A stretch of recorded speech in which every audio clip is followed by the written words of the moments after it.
One of my personal story is I don't come from like a world of family. So one of my personal challenges as a kid was wearing torn clothes. I'm one of those kids who used also to collect scrap. Yeah. So like, like your clothes are not always fit. And like from the community that I grew up, it's called Kazo. It's within Kampala, but it's just a suburb. And I used to see my fellow kids who were dressing up like very fine. Right. And I could like just admire. But I always had this thing in my mind, like I knew I could not maybe afford to buy clothes, but I was like, maybe one day I'm going to be able to make clothes for myself. Welcome back to Kampala Mode. This is a space where we talk to all your favorite fashion creatives. So whether it's designers, stylists, influencers, everyone in between, we want to know how the industry ticks. We want to know how they make things happen. Today, I'm really excited to have on someone from IGC. It's a very, very transformative brand, a brand that tries to do so much and also tell a story while doing it and have quite a bit of impact. I'm here with Katende from IGC. Thanks you for coming. Yeah, thanks for coming. For anyone who may not know who you are or who the brand is, could you introduce yourself?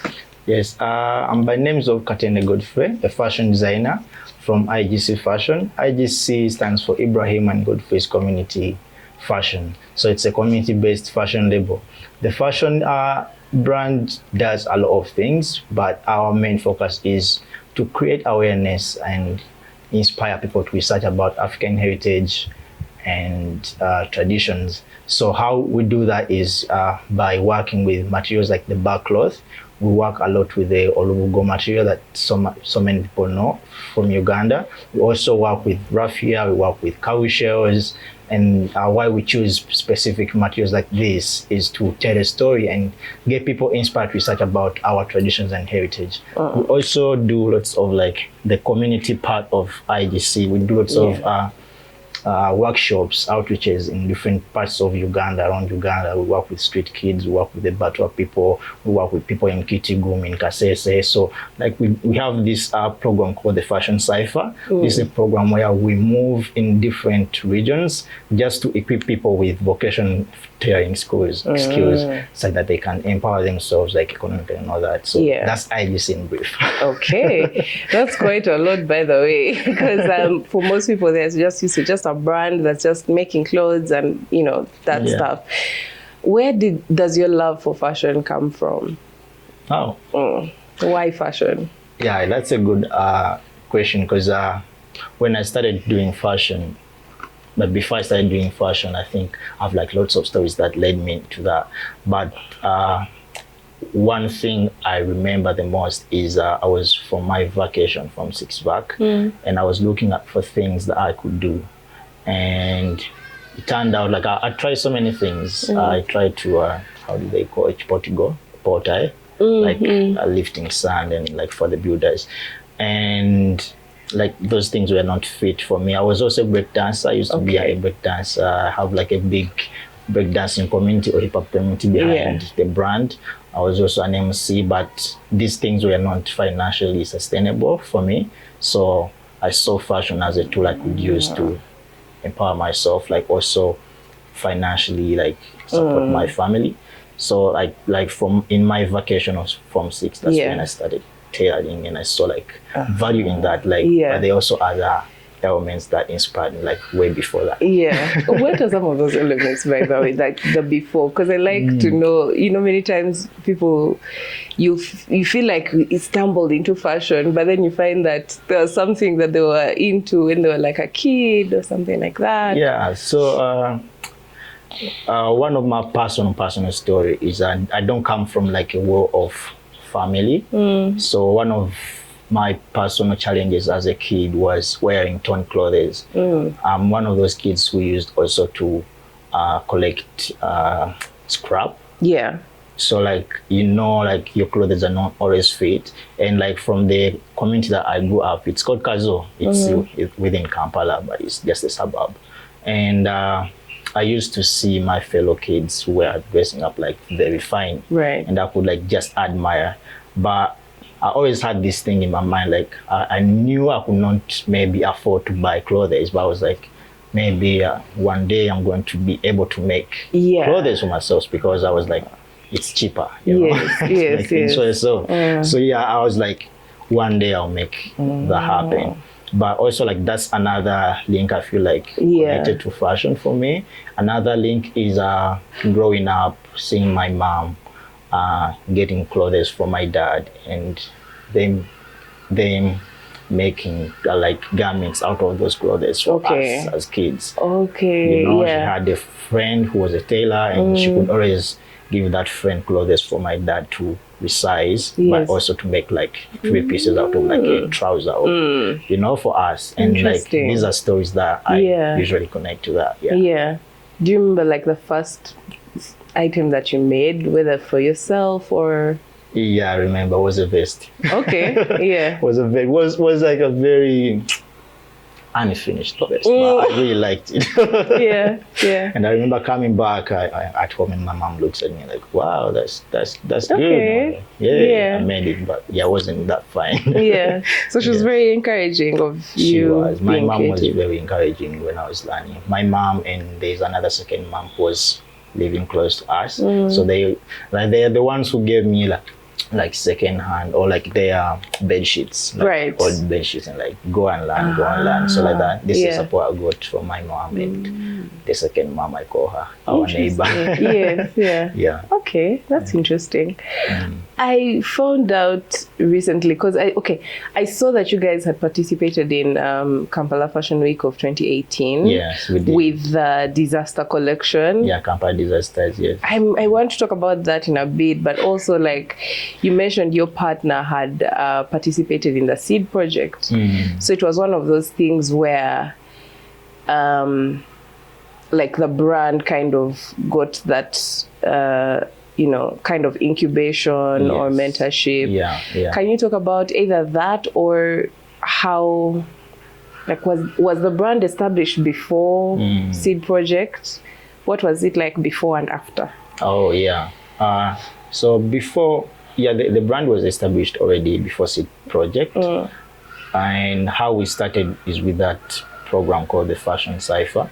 So for me myself, whenever I could learn just a simple technique of like making a shirt or making a hat, I could always go back in the community and teach that. I wasn't alone. I was with my friend. He's called Kampala Ibrahim. So we were doing this, and this is where IGC like grew up from. So many people started knowing about these two boys who are doing community like workshops in like different places, and I feel like that was a main link for us to attend Kampala Fashion Week.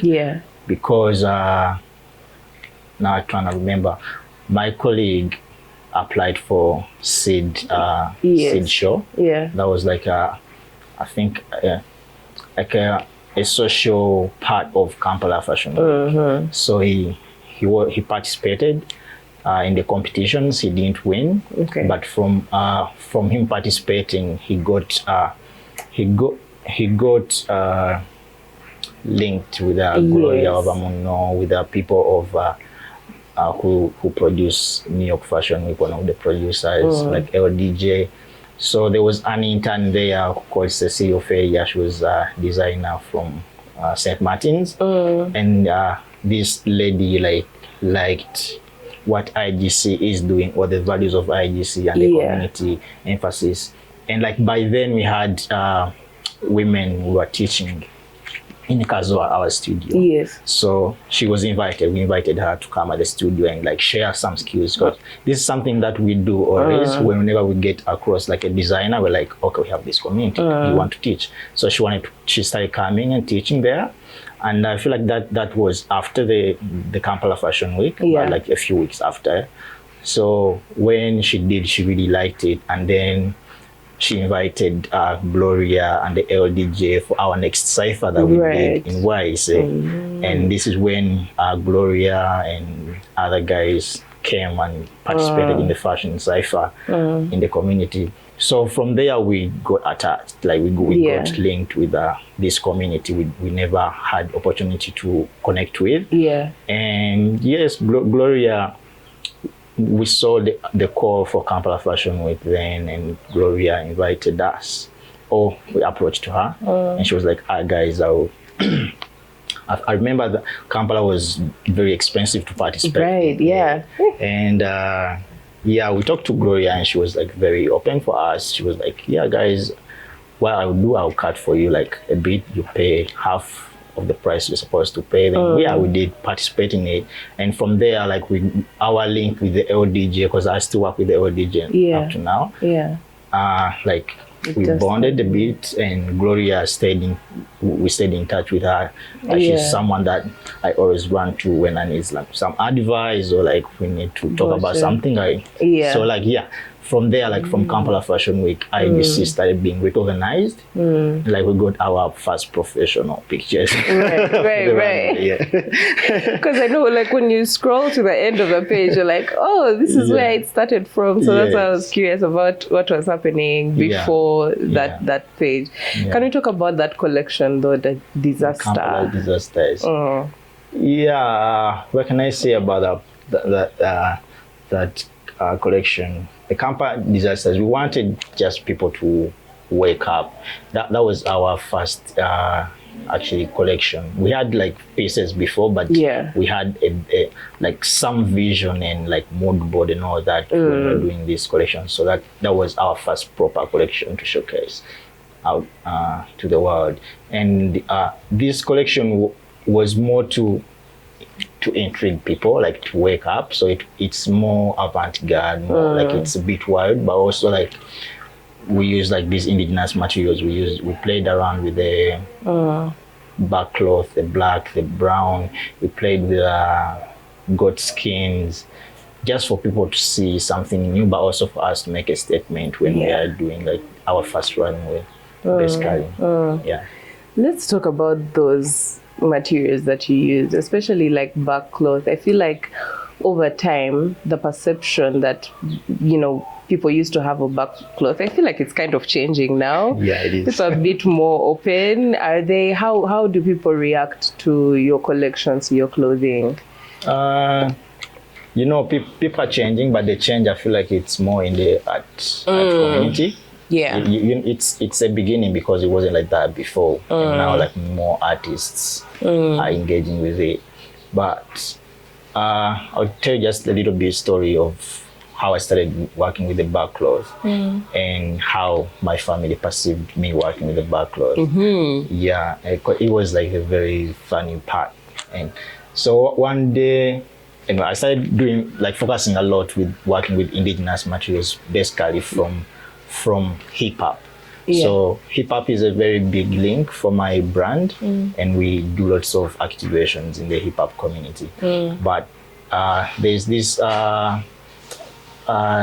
gentleman called Babaluku. He's like a rapper, also like a very big legend in the hip hop of Uganda. Okay. So he's one of my mentors when I was doing MCing, and he used to make lots of workshops about African identity and values. So it was bringing like professors, people, researchers who were then making like boot camps and educating like the MCs, like the reasons why we should like our heritage and all that.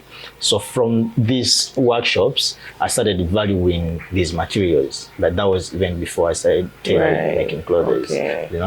So when I started making clothes, I was already friendly with the materials. But before me being exposed to these workshops, I could fear the fabric. Yeah. Every time I would get nightmares and all that. So Are you serious? Like nightmares?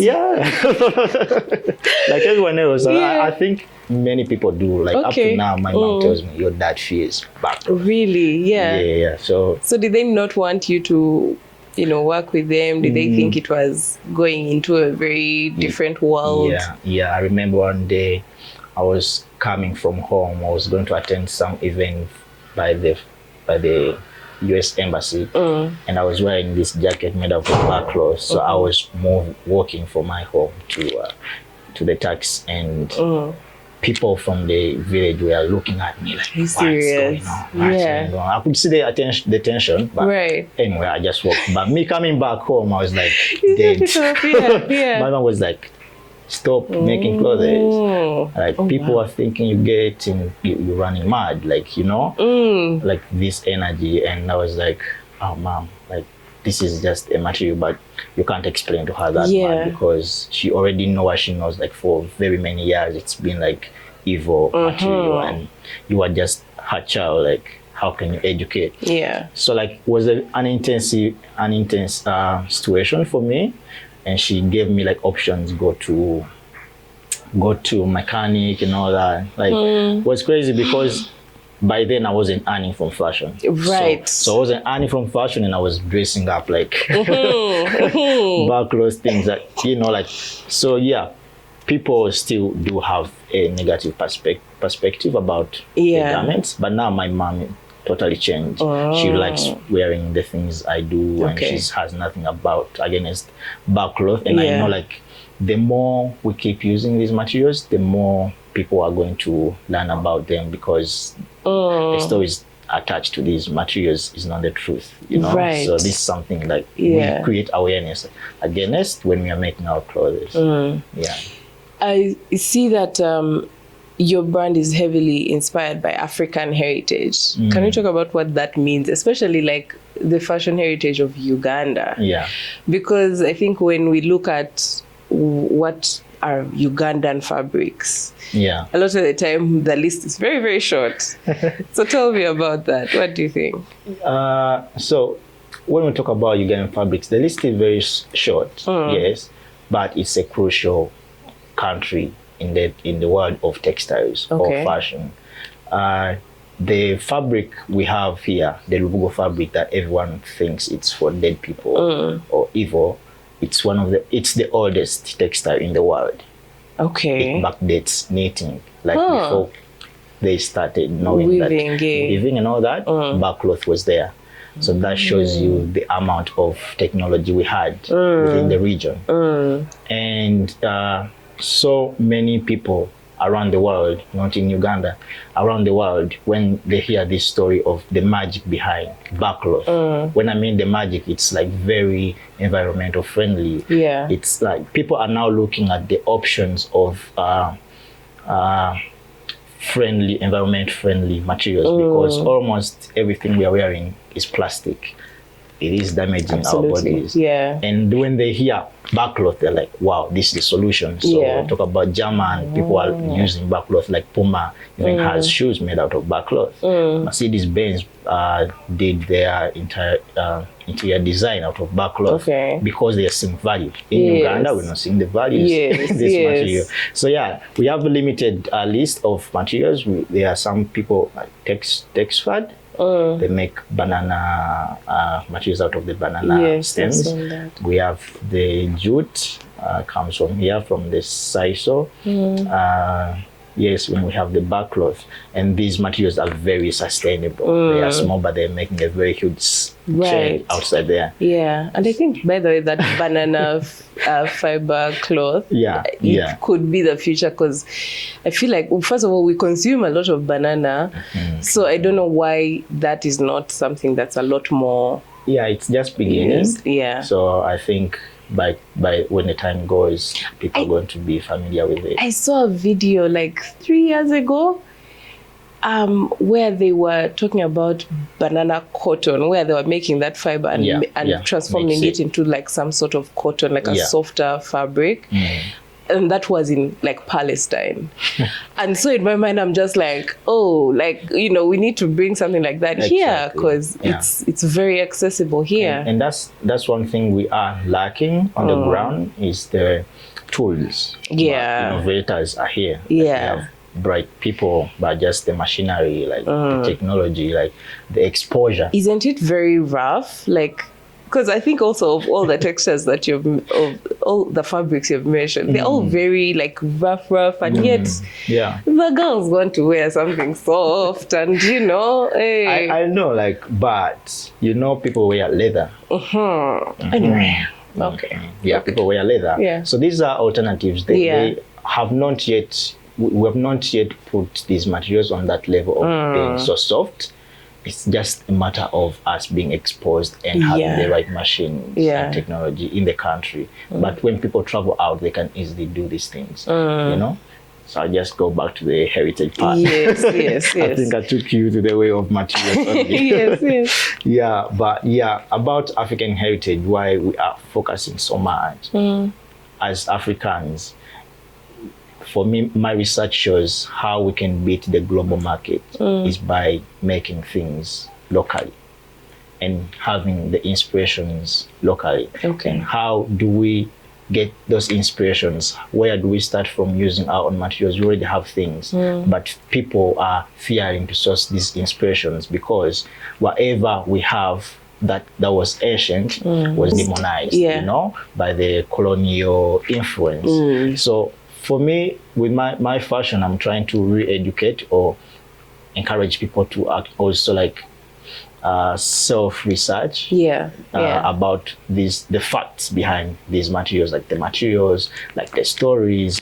All these are things that can help us to beat the global market, but we are staying away from them and then copying the Western culture. Right. And then we want to sell to them. How are you going to sell to them the things they know? That they already, you know, they already have. And they've perfected their things. So you're exactly. So when they see you are like, this is wrong, because you definitely can't copycat. You always have a mess. Yeah. If you bring something which is yours, how do we do that? Is by tapping into our heritage, our histories, our culture, using our materials. Yeah. And then they will start culture buying from us and all that. That's my focus on the culture and heritage for the fashion. Yeah. Can we talk about fashion revolution? Because I think that also goes along with that. Yeah. You know, encouraging the heritage and then I guess equipping the young people to, you know, do more. What was the inspiration behind actually going through and doing this? Because many times people will enter the fashion business and like you said earlier, like, oh, you know, it's a way for me to make money, So they're focusing on their own journey. Yes. But you guys have decided to also focus on the community. Why is that? Because I like 3 questions. We can start from the beginning. Inspiration. So why we focus on the community? Personally, why I focus on the community is because of how I learned fashion or how I got exposed to learning fashion. I didn't go to the fashion school to have these skills, no. But my community taught me how to make fashion. So I didn't learn what I know from one person or from one area. I moved from different studios, different tailors, and sourcing all this knowledge and learning. And I feel like I had a chance. There were people who were open enough to teach me the things I know. And I feel like maybe some other people don't have a chance. Maybe I'm that chance. So that's why I basically use fashion to uplift. We go to communities and teach those people.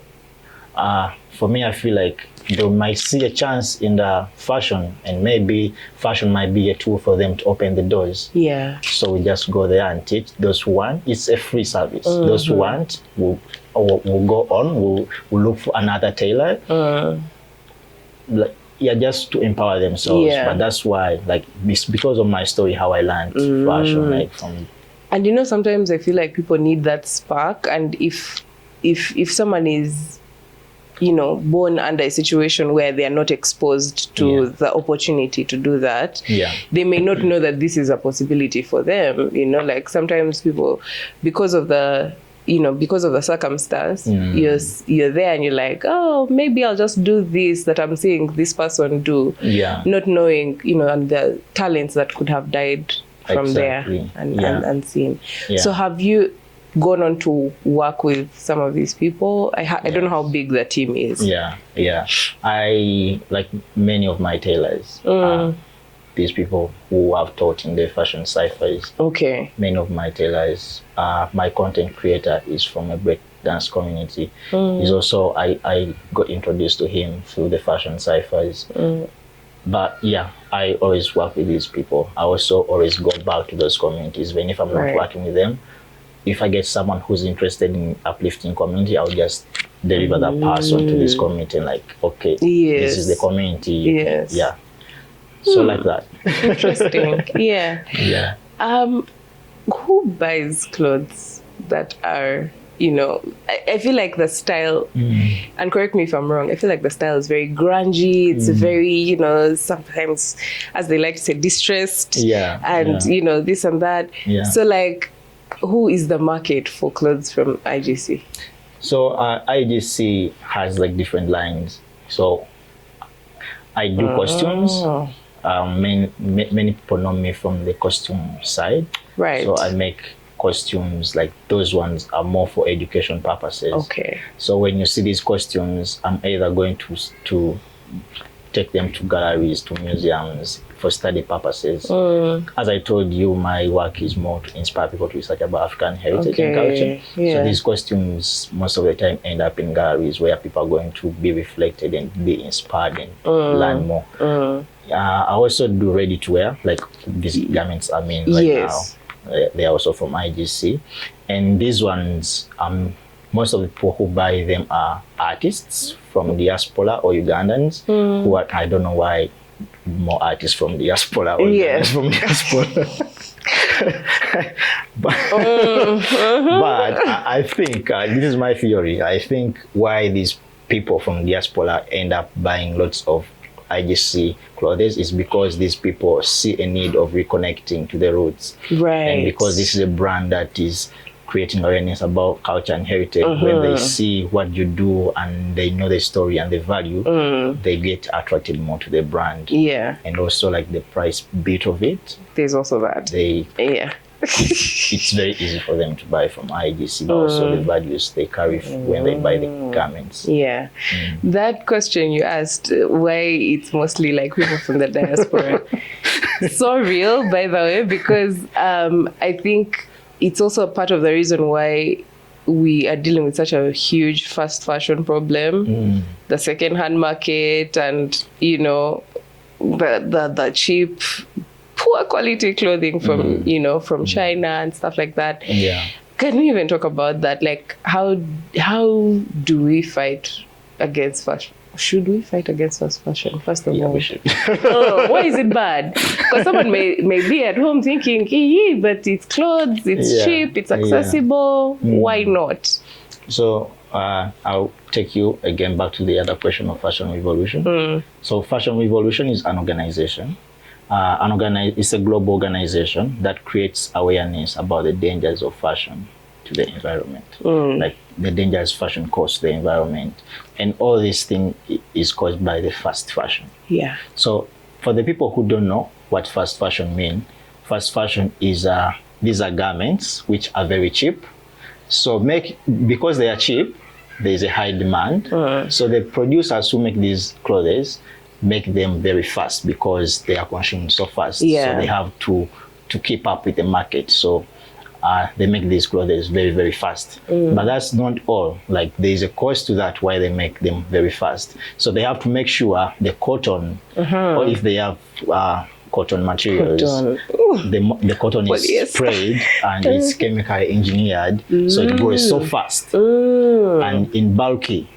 So when you have this cotton, there is something we say inorganic cotton, or cotton which is not organic. Okay. That's cotton which is having lots of chemicals. Yeah. And we have rise in cancer because of that. Because of these clothes we are wearing. But that's because of the demand of the people, but also the production of fast fashion.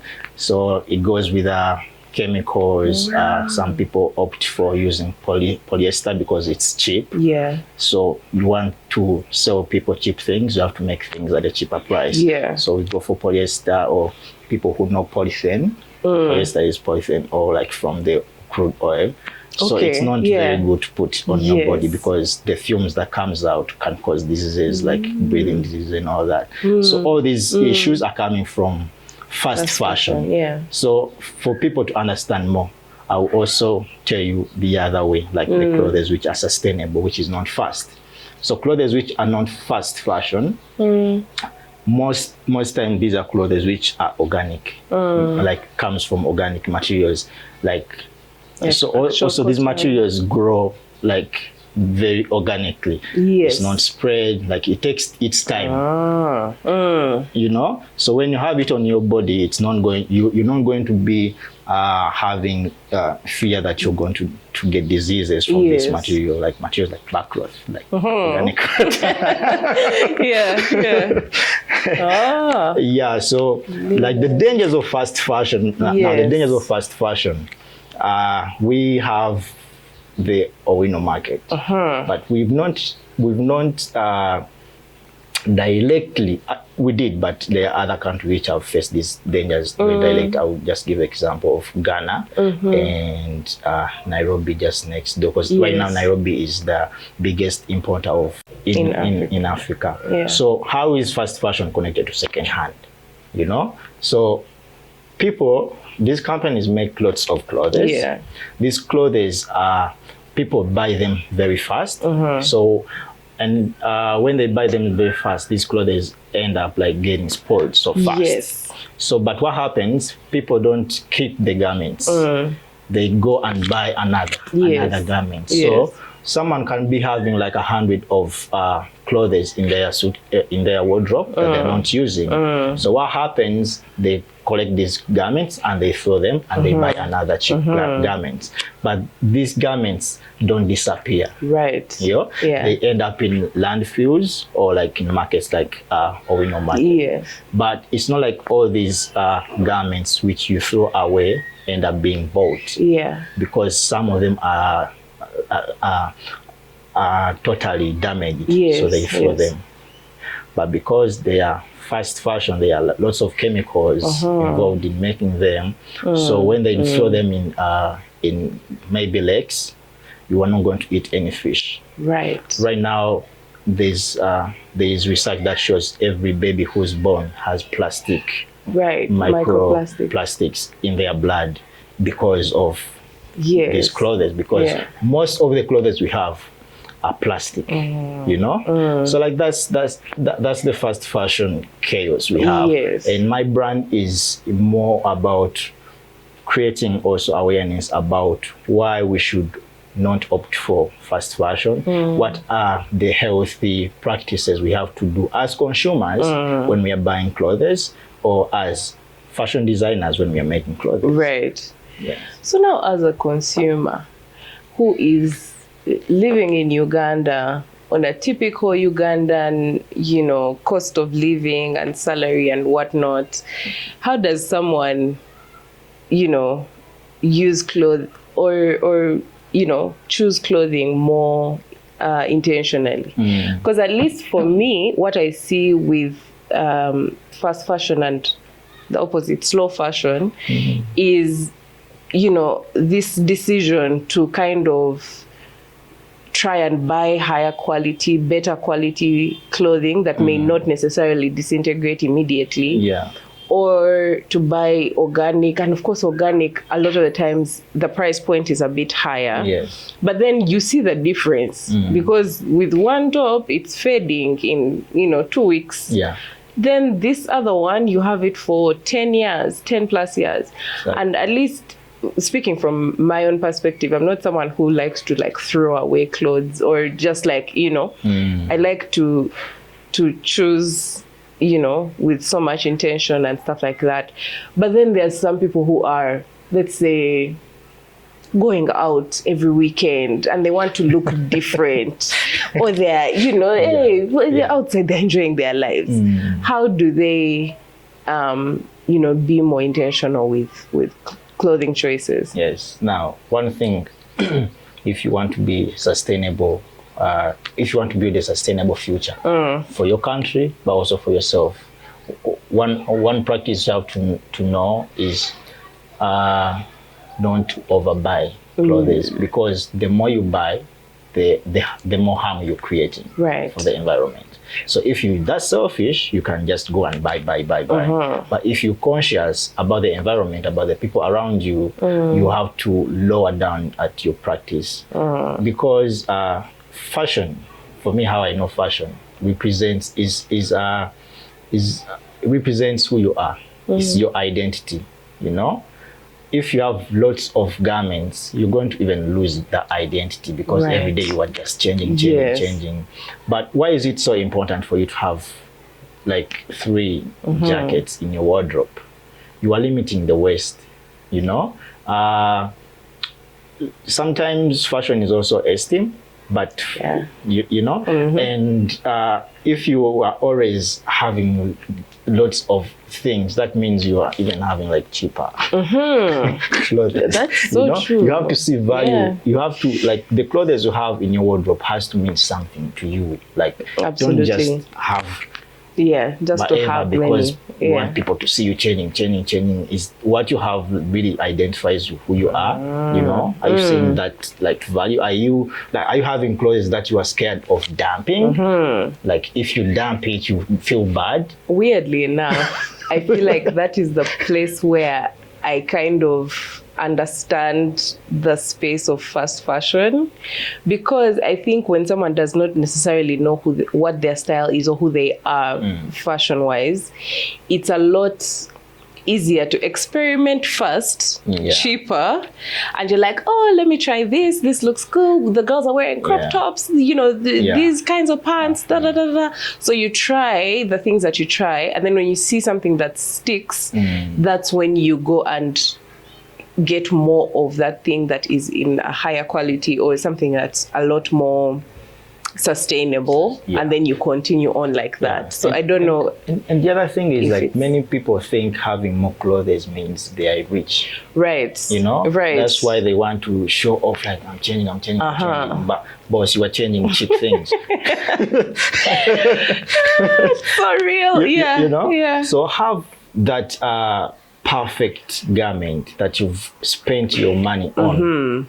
That's worthy. And keep it, like, value it, like have something that identify with you, something that you even like be afraid to lose, right? Because this is what humanity is. But the more we are losing our touch to the environment, the more we start seeing things as like unworthy, and we can just have this and just dump. So do you, like, okay, what do you think about the rise in like shopping from places like China, like Shein, Temu, AliExpress, because they're giving the people, you know, these clothing again very cheaply, very quickly. I think before they had entered the market, there was a space where like the fashion people were experimenting from Owino. So you go there, but you cannot choose. You go there in your mind, you're like, okay, I want this kind of outfit, but what it gives you is what it gives you. You take it or leave it. But then with this space of online shopping from that side, you find that someone can pick exactly what they want, exactly how they want it, and stuff like that. So I don't know what your thoughts are on that. Are you for or against?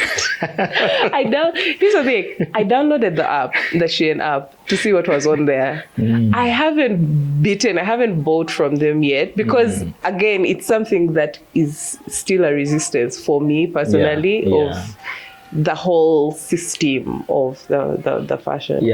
I'm against it. I'm against China-made garments. I also like just give one advice to people. Not an advice, just something to say that they can go and watch a film called The True Cost. So it's a documentary. It's a documentary about fast fashion. So things from China, they are not quality. They are fast fashion. And you can go and buy these things, but you are causing harm to people. Right. When you do this, you are causing harm to the environment. You know, it's not just harm to the environment, but the people who are making these garments. If you research and you see the conditions they are making these garments in, you buy these things, but you are conscious of the doings of these companies. Absolutely. You know? So, I think I heard sometime that like people in Shein factories were writing "help us" in the tags. Like, it's that bad. It is that bad because people are like poorly paid. Yeah. They also use lots of chemicals. Like many people start giving birth to crippled kids. They have like these cancer things. So I just recommended that documentary, The True Cost. Yes. The whoever is watching will understand more what we're talking about. Yeah. Okay. What would you say is your unpopular fashion opinion, if you have one? That's a good question. Never thought of it. Unpopular what? Unpopular fashion opinion.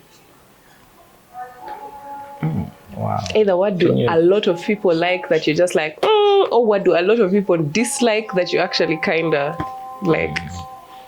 So what people... So what most people like, and I'm like, so this is going to go to the artists, the Ugandan artists. Yeah. And I feel like they've let down their country. Yes, they are purchasing things from abroad, or they are buying Gucci or Calvin Klein or whichever brand. If you research it, these things mostly are not even like original. You know, absolutely China made. Yeah. But they can opt for uplifting designers. We have like talented designers in the country. Absolutely. And we'll be buying things like locally and like growing an industry, like your own industry, instead of going for Gucci, who's not even not original, you know, afford the things from your fellow designers. So this is something that I feel like, I'm like, why are you doing that? That's a good one, because I think, first of all, they have a lot of influence. The kids want to be like them. They're seeing them on their TV. So if they're like, oh, I'm wearing a Gucci belt, this kid is also going to want to buy something like that. Gucci, but I feel like, okay, at least with one of the artists, I would say, who does something a bit different, Elijah Chitaka. I feel like he supports a lot of younger designers and Ugandan, you know. He's doing like really, there are artists who are doing some good job and collaborating, partnering with local designers. But that's the least. Like the majority is doing otherwise. So like definitely. Like that's something. That's a call out. That's a call out. Definitely. Let us change the subject. What I think are some of the biggest lessons that you've learned from your mentors over the years? My biggest, lessons. Yeah. One of the biggest lessons is me as a fashion designer is to always do quality work and original work. I also know, like most of us, are copy and pasting. You know? And that has been, by the way, a very popular topic on Kampala Mode of late. Yes. So one of my biggest take, I try as I can to be as original, you know? So like, it's okay to be inspired by other designers. It's okay to be inspired by like outside fashions. But that's not gonna sell us if we get inspired and we copy this exact thing. You know? Let's be original. For me, that's my biggest lesson. I want to sell locally. I also want to sell globally. But you want to sell something that you've actually... That's coming from Uganda, that represents my country. You know, that's represent the country, but also representing the continent. You know? So what does that look like in the creative process? Like when you're coming down to design, should I say a ready-to-wear collection or a piece? Let's say you're designing a piece. What is your process like when it comes to inspiration? If it's, you know, about the originality part. So I do look online. I do look online. I see like there are designers who inspire me a lot, but also do look at Uganda. I do look at our traditions. I do look at the stories. I do look at the masks we have, the vibrant folk tales. All these are inspirations, the music, you know. So these things guide me somehow. Me seeing what they are doing in the West and seeing like, okay, this is what's trending. I'm like, okay, if I'm designing, I should either go further than that. Yeah, I should go further than that, but keep it still real. Right. You know? Okay. So they help me to guide me like how the outside world looks like Right. in the industry, and guide me how much I should design or create. Okay. Yes. Yeah. Can you name some of your favorite designers? Is that, yeah. Yeah, my favorite designers. There is a designer from Zimbabwe. She's called Danai. Okay. She's also my close friend. Yeah. But she's inspires me a lot. There's these designers. They're called Demobaza. They do like Demobaza. Okay.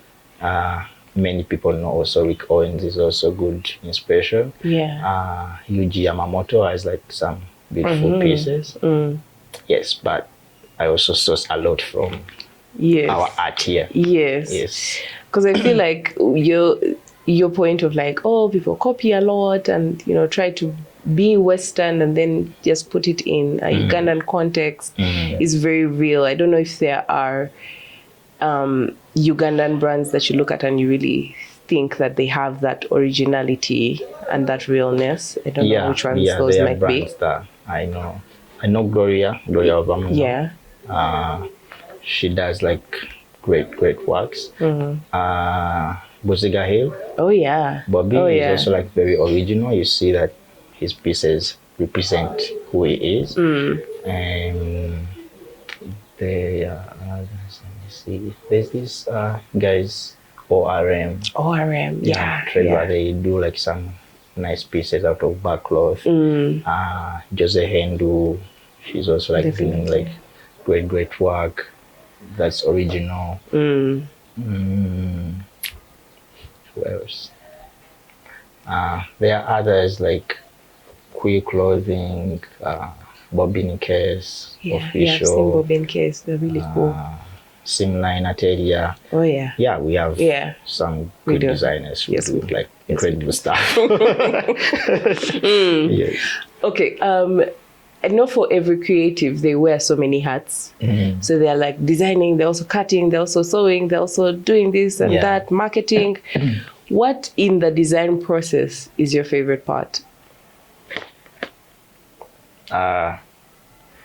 So I do all those things, but my favorite is sourcing inspiration and sketching. Okay. I feel like I like do that. Also like sourcing inspiration. I do lots of research. Right. I do like lots of reading, and I get to learn like a lot. So this is my favorite part. And like then sketching, like putting together all these things I've learned. Yeah. Okay. And then what's your least favorite part? Which part would you hand off to someone else if you could? My least part is, I think, cutting. Yes. Why? Have you made many mistakes cutting? No, I feel like it's wasting time. Right. Yes, because I already have the vision. Yes. Like someone can just do that. It's like copy pasting. Okay. Yes, yeah. All right. If you could give advice to yourself when you were starting out, knowing all that you know now, what would be that one key piece of advice that you'd tell yourself?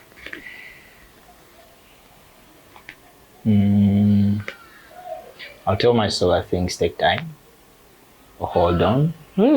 Yeah. Interesting. Yeah. You'd not try to cut the corner for you. Like, no, go talk to this person. No, actually go there. No, because many times as creatives, we tend to divert from what we're doing because it's maybe not giving us what we want. And we want like things very fast. So I would just be like, take your time. That's a good one. Yeah. I feel like a lot of young creatives need to hear that one. Take your time. Yeah. Katende, thank you so much for coming on. Welcome. This was very enlightening, and I love that we could kind of get into especially the fast fashion bit and just kind of talking about how we can move forward away from that space. Yeah. Thanks. It was great to be here with you. Yeah. Thank you. All right, guys. See you next week. Bye. If you like this video, make sure to check out the rest of our page because there's so much more for you to see. Make sure you like, share, and subscribe.